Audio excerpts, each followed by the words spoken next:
So I am sharing my screen. हाँ, सो यहाँ पर हम थे इस पॉइंट तक। 3 मैंने आपको थ्योरम्स बता दी थी। नाउ नेक्स्ट थ्योरम जो है दैट इज शो दैट, हाँ जी, शो दैट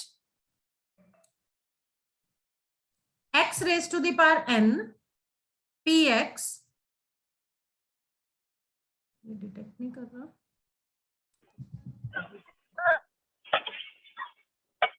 किसी का अनम्यूटेड है। हाँ जी, ठीक है। सो ये थ्योरम है हमारी fourth theorem. Show that x raise to the power n px is equal to IH over 2 pi. Ma'am video नहीं आ रही। है क्या हुआ? वीडियो नहीं आ रही। वीडियो नहीं आ रही है?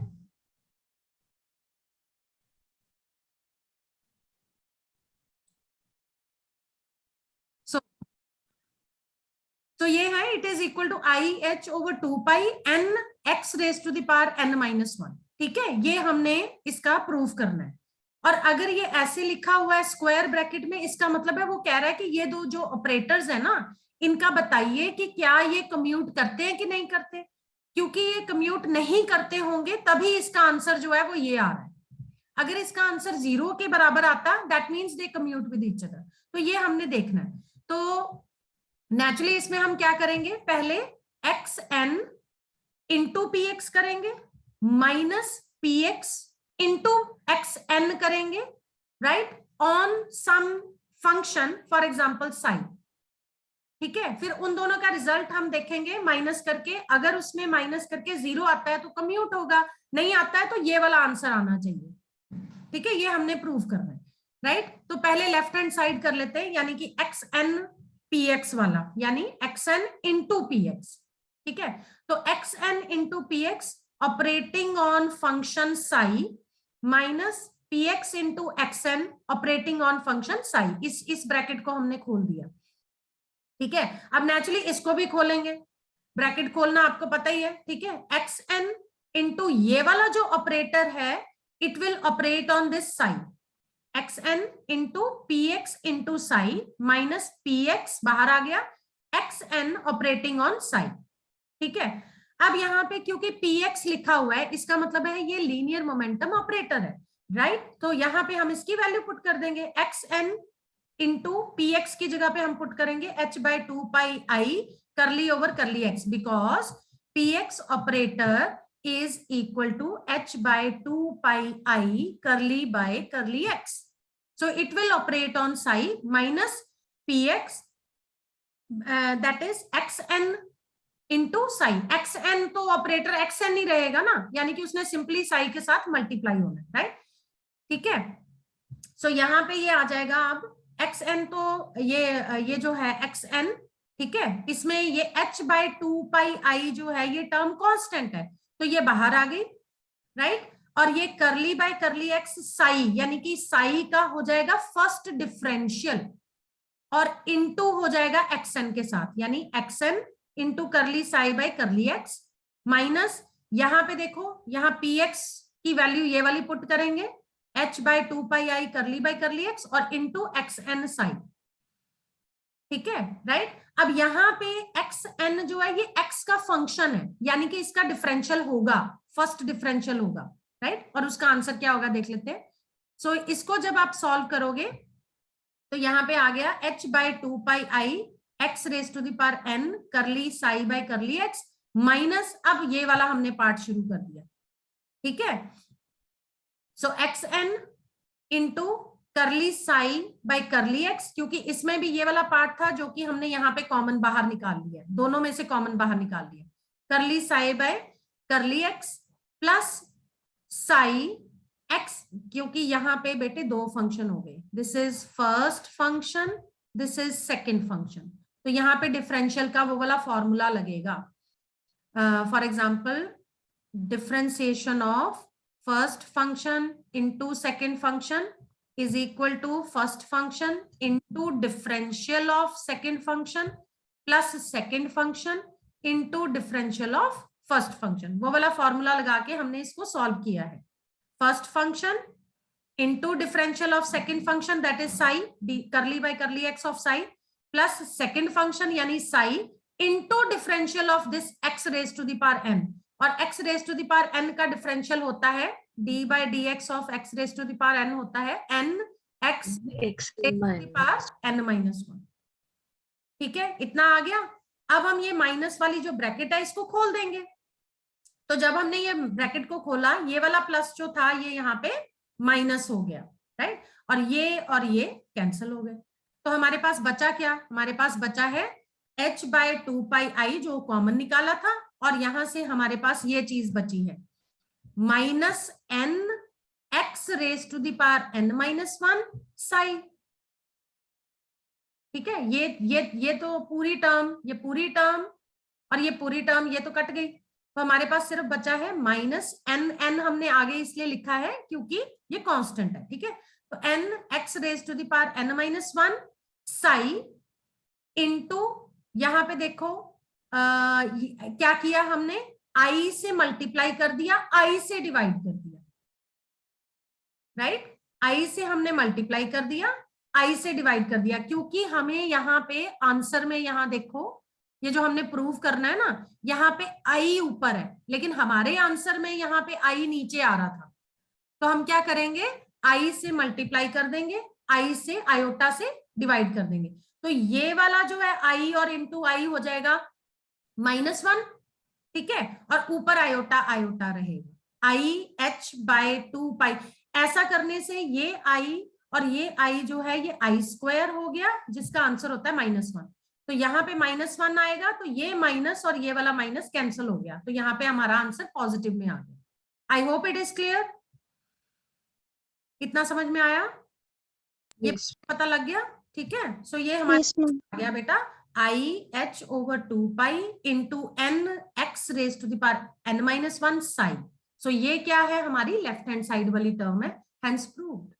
साई तो हमने आर्बिट्रेरी फंक्शन लिया था, so x raise to the power n px is equal to i h over 2 pi n x raise to the power n minus 1 which is proved. समझ में आया, इसका मतलब है ये दो ऑपरेटर्स जो है ये कम्यूट नहीं करते, और आप जब xn इंटू पी एक्स करते हो तो ये हमारा आंसर है। ठीक है बेटा, इतना समझ में आ गया, आगे चलो। yes. आगे चलो, नेक्स्ट थ्योरम है हमारी, नेक्स्ट थ्योरम भी और एग्जांपल भी कह सकते हो। If there exist a set of eigen functions which is operated on by two operators, अगर हमारे पास सेट ऑफ आइगन फंक्शंस हैं जिनके ऊपर दो ऑपरेटर्स ऑपरेट कर रहे हैं, दे मस्ट कम्यूट, वो ऑपरेटर्स जो है वो कम्यूट करें। अब हमने ये प्रूव करना है कि वो दो ऑपरेटर्स जो हैं वो उन दो फंक्शंस के ऊपर कम्यूट करें। ठीक है, तो सपोज हमें जो ऑपरेटर्स दिए हुए हैं, let those operators be A operator and B operator are two operators operate on set of functions. For example ये हमारे पास सेट ऑफ फंक्शंस है psi and phi, right. So पहले हम ये वाला ले लेते हैं, A operator ai operating on psi i is equal to, naturally अगर ये ऑपरेटर आइगन फंक्शन के ऊपर ऑपरेट कर रहा है तो उसका आंसर आना चाहिए eigen value into that eigen function. ठीक है, और B operator operating on psi i that is equal to bi psi i। यहाँ पे इसने स्मॉल लिया हुआ है, आप इसको स्मॉल भी ले सकते हो, कैपिटल भी ले सकते हो, बट ऑपरेटर का साइन देना। ठीक है, और हमारे पास लेट phi another function है which is equal to the summation of ci psi i, यानी कि psi functions का summation that is phi। ठीक है, राइट, और ci जो है ये क्या है, कोफिशिएंट, लीनियर कॉम्बिनेशन वाला कोफिशिएंट, तो summation i ci psi i। ठीक है, तो अगर ये A B operator operating on function phi commute करते हैं तो हमने ऐसे लिखना है उसको कि a into B minus B into A operating on phi। ठीक है, चलो इसको आगे सॉल्व करते हैं। अब हमने phi क्या ले रखा है, phi ये है, that is summation of ci psi i, यानी कि सम ऑफ मेनी फंक्शंस, राइट। तो इसको ब्रैकेट खोलो और इसको अलग अलग करके हमने सॉल्व करना है, यानी A B multiplied by summation of ci psi i ये हो गया, minus B A into summation of C I psi आई। ठीक है, अब फिर से ये दो ऑपरेटर्स हैं, तो नेचुरली जो नियरेस्ट ऑपरेटर है वो पहले इसके ऊपर ऑपरेट करेगा, तो ए ऑपरेटर इंटू ब्रैकेट में लिखेंगे फिर हम B operator operating on summation of C I sine minus, इसी तरह से ये वाला जो नियरेस्ट ऑपरेटर है पहले ये इसके ऊपर ऑपरेट करेगा, बी वाला बाद में करेगा, तो B into A operator operating on summation of C I sine. ठीक है, अब इसको हम एक एक स्टेप करके सॉल्व करेंगे। नेचुरली इस समेशन में, यहां समेशन में सी आई जो है वो तो कांस्टेंट है, ठीक है, तो वो आ जाएगा बाहर, तो A operator into summation of C I into B operator operating on psi आई। ठीक है, माइनस इसी तरह से B operator summation C I बाहर आ गया, A operator operating on psi. अब B operator operating on psi I की वैल्यू क्या होगी, eigen value, that is B I, तो यहाँ पे आप पुट कर दोगे बी आई साई आई। इसी तरह से ए operator operating on psi I की वैल्यू क्या होगी, ए आई साई आई। ठीक है, अब ये भी कांस्टेंट है, इसको निकाल लो बाहर, तो ये आ गया A operator into B I constant summation C I psi I minus B operator, A को बाहर निकाल लो, A I into summation C I psi आई। ठीक है, राइट। अब ये चीजें दोनों कांस्टेंट हैं, यानी कि अब डायरेक्टली ए ऑपरेटर जो है that will operate on psi I, तो हम इसको ऐसे लिख सकते हैं B I summation C I into A operator operating on psi आई। ठीक है, इसी तरह से सिमिलरली यहाँ पे A I into summation C I B operator operating on psi I. अब फिर से उसकी वैल्यू पुट करेंगे, so A operator operating on psi I की वैल्यू है A I into Sai I, B operator operating on psi I की value है B I psi आई। ठीक है, अब नेचुरली ये भी कांस्टेंट चीज है, इसको भी बाहर निकाल लो, तो ये हमारे पास आ गया A I B I summation C I psi I minus A I B I summation C I psi I, तो दोनों देखो बराबर है, जब उनको माइनस किया तो आंसर 0 आ गया, that means these two operators commute with each other. I hope it is clear, step by step follow करना है आपने। ठीक है, राइट, तो ये थ्योरम ये आ सकती हैं पेपर में और आती हैं, इनको प्रूव करना।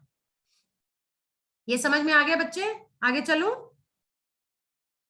यस ठीक है, यस मैम। राइट, तो ये था A and B operators commute with each other. Just a minute. Physical significance of wave function psi. अब ये जो वेव फंक्शन साई है इसका फिजिकल सिग्निफिकेंस क्या है? वैसे एक्चुअली अगर हम साई देखें तो suppose this is a wave, ये कोई वेव है, ठीक है, उसमें ये जो होता है हाइट ऑफ द क्रेस्ट या depth of the trough, that is amplitude of that wave. पता है ना ये आपको, ये किसके बराबर होता है? एम्पलीट्यूड के बराबर। ठीक है, तो इलेक्ट्रॉन वेव में यही एम्पलीट्यूड जो है it is represented bye Sai, that is the wave function Sai. So Sai in electron wave is just an amplitude of that wave. ठीक है, तो उसका एज सच कोई सिग्निफिकेंस नहीं होता, लेकिन साई स्क्वायर का सिग्निफिकेंस है। साई स्क्वायर क्या बताता है हमें? The probability of finding an electron in a particular region, right? ठीक है, so the wave function psi is an amplitude function, it has no physical significance. ठीक है, in classical mechanics the square of wave amplitude associated with electromagnetic radiations is proportional to intensity of radiation. तो ये जो Sai square होता है ये directly proportional होता है to intensity of radiation. Hence the square of absolute value of psi, absolute value का मतलब है हमने psi की पॉजिटिव वैल्यू लेनी है, is a measure of intensity और particle density। जैसे मैंने अभी बोला psi जो है, सिंपल psi जो है, it is just the amplitude of electron wave, लेकिन square of psi is the electron density या probability of finding an electron in that particular region। ठीक है, तो वो बताता है हमें। इसका मतलब है साई स्क्वायर जो है that is proportional to intensity of radiation, hence psi square of absolute value of psi is a measure of intensity और पार्टिकल डेंसिटी। ठीक है, राइट। अगर हम हेजनबर्ग्स अनसर्टेनिटी प्रिंसिपल को ध्यान में रखें तो idea of intensity of light और particle density has no place in quantum mechanics. ठीक है, ये जो इंटेंसिटी ऑफ लाइट कह रहे हैं हम या पार्टिकल डेंसिटी कह रहे हैं, ये क्वांटम मैकेनिक्स में इसकी कोई जगह नहीं है। But according to Max Born, psi square should be treated as proportional to probability of finding a particle at a point at any given instant.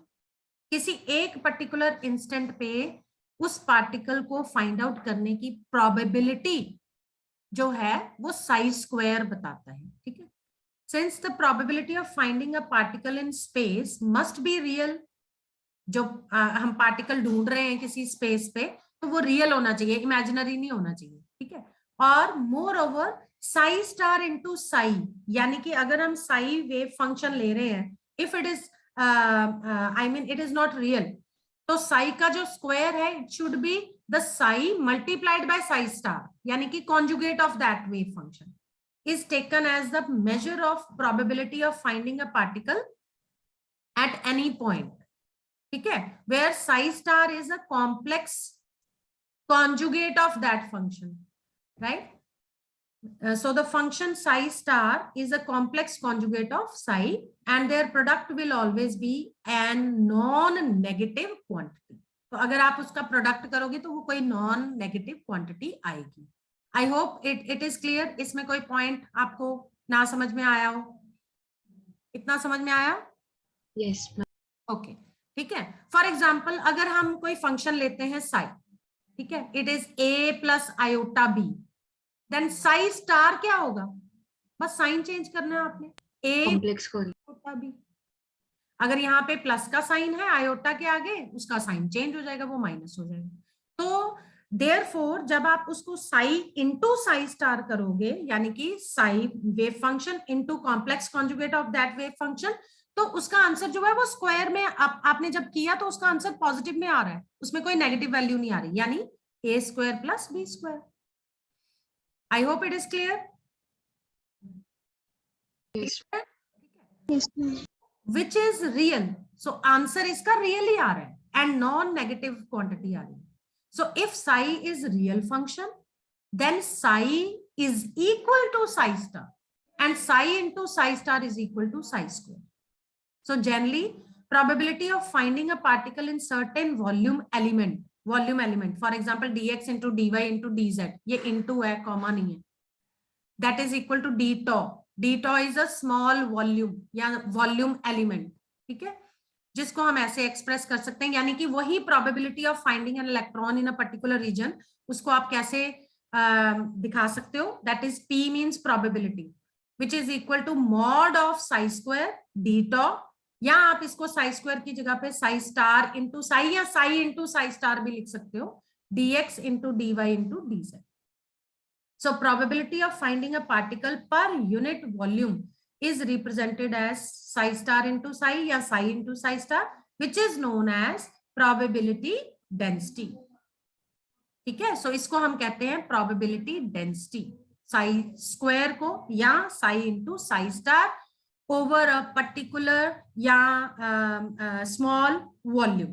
ठीक है, so the interpretation of psi square will be more clear if we consider a hypothetical experiment. अगर हम एक hypothetical experiment consider करें, जैसे suppose an electron bound to the nucleus of an atom. suppose कोई electron है, ठीक है, और वो naturally electron जो है it is attracted by the nucleus in an atom. So the position of electron at any particular instant could be specified by taking a 3D photograph, which would be like this. तो इस तरह का कोई 3D photograph होगा जिसमें वो ज्यादा clear हो सकता है. So it is clear that cloud would appear dense in the region where probability of finding electron is maximum. ठीक है, तो अगर आपको वो क्लाउड इलेक्ट्रॉन क्लाउड दिख रहा है, नेचुरली ये पेपर के ऊपर 2D डायग्राम दिखाना is not so simple, right? So अगर आपको उस क्लाउड में डेंस रीजन दिखाई दे रहा है, इसका मतलब है probability of finding an electron is maximum at that point, ठीक है, उस 3D डायग्राम में.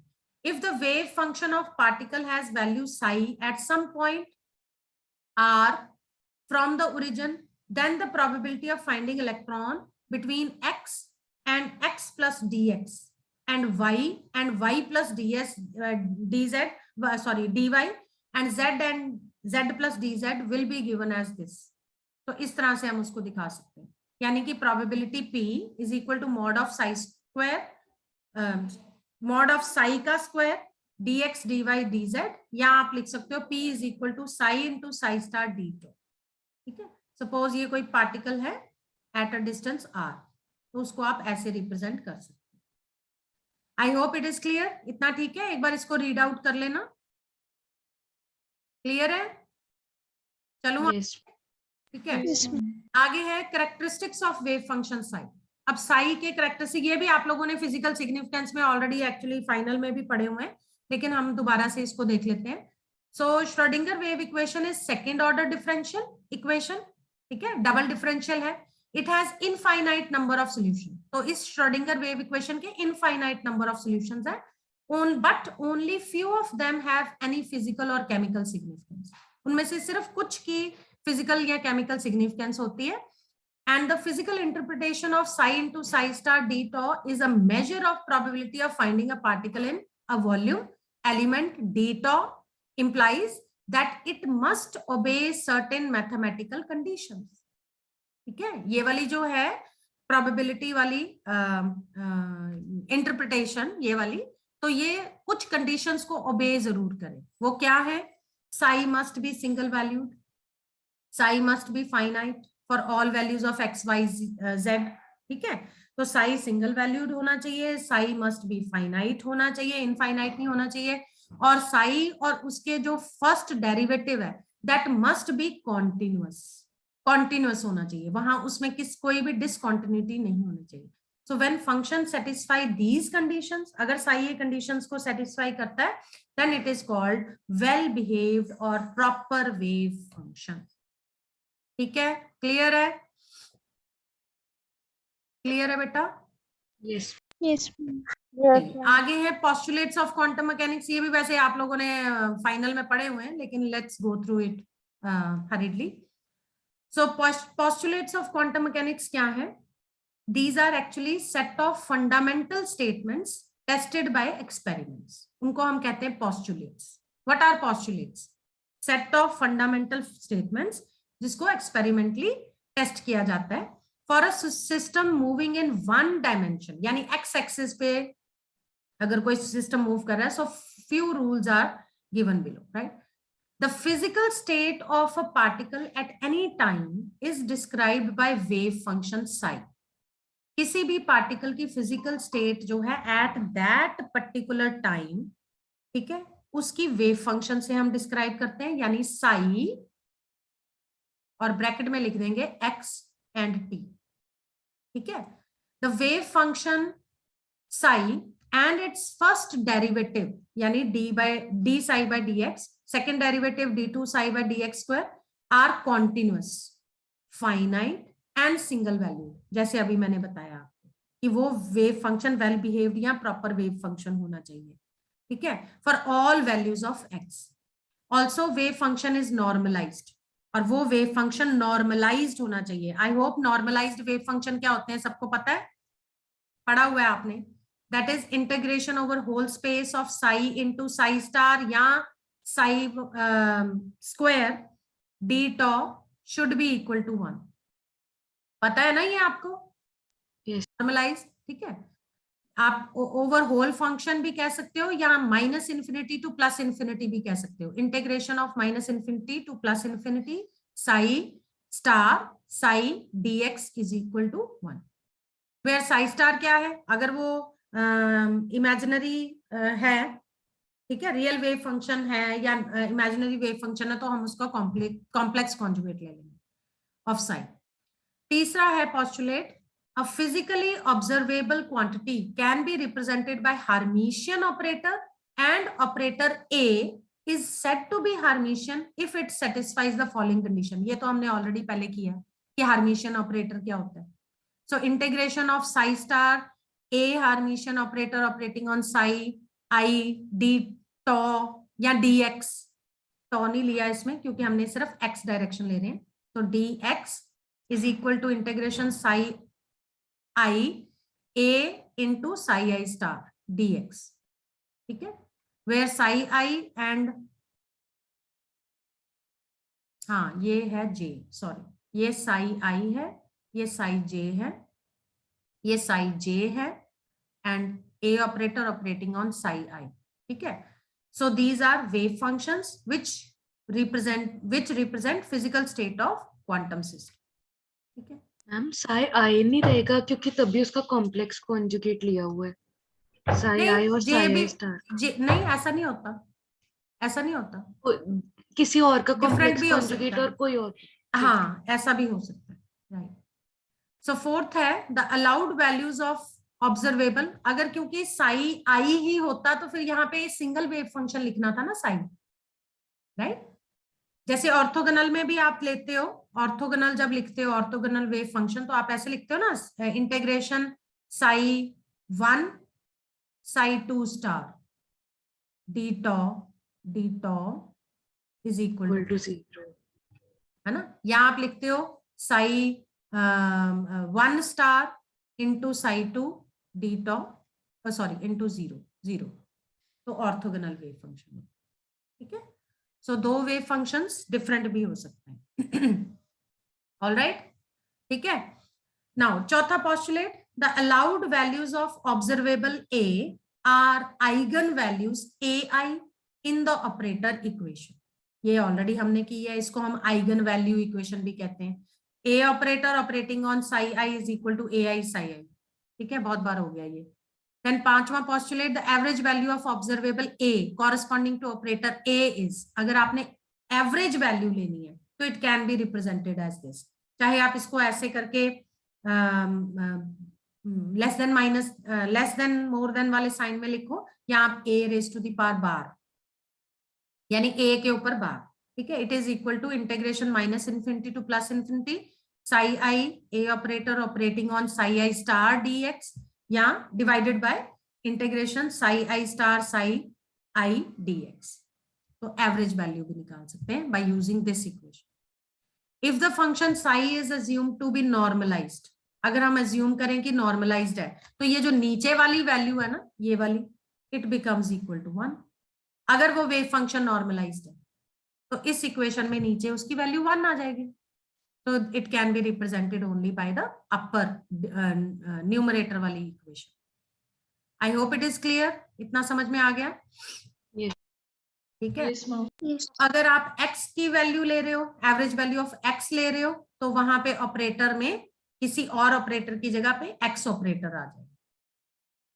ठीक है, राइट. और अगर आप नॉर्मलाइज ले रहे हो, लीनियर मोमेंटम ऑपरेटर ले रहे हो, px ले रहे हो, तो यहाँ पे x की जगह पे लीनियर मोमेंटम ऑपरेटर p आ जाएगा. तो p की वैल्यू पुट कर दो. आई होप इट इज क्लियर. ठीक है, अब ये पूरा टेबल है, मतलब जिसमें आप पोजीशन टाइम मोमेंटम भी देख सकते हो. So quantum mechanical operator corresponding to observables are constructed by writing the classical expression in terms of variables and then converting the expression to operator. ठीक है, तो ये ऑब्जर्वेबल है, पोजीशन टाइम मोमेंटम. ये क्लासिकल वेरिएबल हो गया कि position को हम किससे डिनोट करते हैं, एक्स से, टाइम को किससे डिनोट करते हैं, टी से, मोमेंटम को हम डिनोट करते हैं पीएक्स से. तो उसका क्वांटम क्या हुआ, वही है, लेकिन अगर आप उसको ऑपरेटर की फॉर्म में लिखोगे तो कैप लिखोगे, और पीएक्स, एक्स का ऑपरेटर एक्स ही है, टी का ऑपरेटर टी ही है, लेकिन लीनियर मोमेंटम पीएक्स का ऑपरेटर है h/2 pi I curly by curly X. I hope it is clear. ठीक है, सो ऑपरेटर मल्टीप्लाइड बाय, इसमें ऑपरेटर किससे मल्टीप्लाई करोगे, एक्स को एक्स से ही मल्टीप्लाई, टी. ठीक है, differentiate function with respect to X, कोई भी है, अगर आप ये ऑपरेटर यूज कर रहे हो तो इस ऑपरेटर में आप उसको डिफरेंशिएट करोगे with function with respect to function X and multiplied by h/2 pi I. ठीक है, इसी तरह से अगर एनर्जी है तो उसको क्लासिकल मैकेनिक्स में ई ही लिखते हैं, ठीक है, लेकिन ऑपरेटर में लिखना है तो ई कैप, और एनर्जी ऑपरेटर जो है it is represented by Hamiltonian operator. So Hamiltonian operator H cap is equal to i H cross. H cross क्या होता है? H cross is h by 2 pi। हाँ, ठीक है, करली ओवर करली टी। ठीक है, सो इसको अब आपने डिफरेंशिएट करना है विद रिस्पेक्ट टू टी, किसी भी फंक्शन को, यानी कि कोई फंक्शन यहाँ पे डिफरेंशिएट कर रहे हो तो उसको with respect to T differentiate करना है and multiplied by i H cross. ठीक है, सेवंथ है वेव फंक्शन साई, अगर वो वेरिएबल्स उसके वेरिएबल्स है, यानी कि it is a function of x and T, is a solution of equation, ये वाला हैमिल्टोनियन इक्वेशन, वही।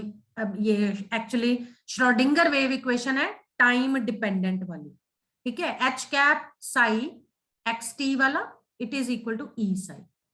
तो यहाँ पे ई की वैल्यू क्या आएगी? ई की वैल्यू ये आएगी i H cross curly over curly t Sai.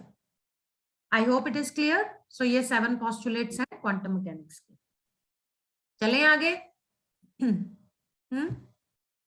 Yes 2 minute रह गए, लास्ट वाला पार्ट फटाफट कर लेते हैं क्योंकि ये आपने ऑलरेडी किया हुआ है। Normalized and orthogonal wave function. अब नॉर्मलाइज्ड और ऑर्थोगोनल वेव फंक्शंस क्या होते हैं? अगर integral psi star into psi d tau over whole of configuration यानी whole space is proportional to total probability of finding the particle in space. ठीक है, and it must be finite and equal to unity, यानी कि equal to 1 आ जाए, that means those functions are normalized. ठीक है, the eigen function which satisfy this relation is said to be normalized to unity, यानी कि इसको simply हम ऐसे लिख सकते हैं integration psi star into psi d tau is equal to 1, या psi square d tau is equal to 1। ठीक है, सो अगर उसका रिजल्ट इंटीग्रेशन करने पर नॉट इक्वल टू 1 आए, then we choose a function n psi which is normalized over the whole space, right? अगर तो ऐसा इक्वल टू यूनिटी आ जाता है दैट मीन्स वो वेव फंक्शन नॉर्मलाइज्ड है। ठीक है, अगर नहीं आता है तो हम कोई ऐसा वेव फंक्शन चूज करेंगे जिसके साथ कोई कांस्टेंट मल्टीप्लाई हो, और इस कांस्टेंट n को हम कहते हैं नॉर्मलाइजेशन कांस्टेंट।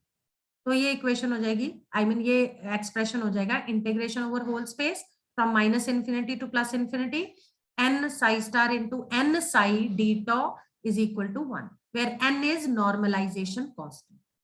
ठीक है, तो n स्क्वायर नेचुरली ये कांस्टेंट है, इंटीग्रेशन से बाहर आ जाएगा, n square integration minus infinity to plus infinity psi star psi d tau is equal to 1, which can be written like this.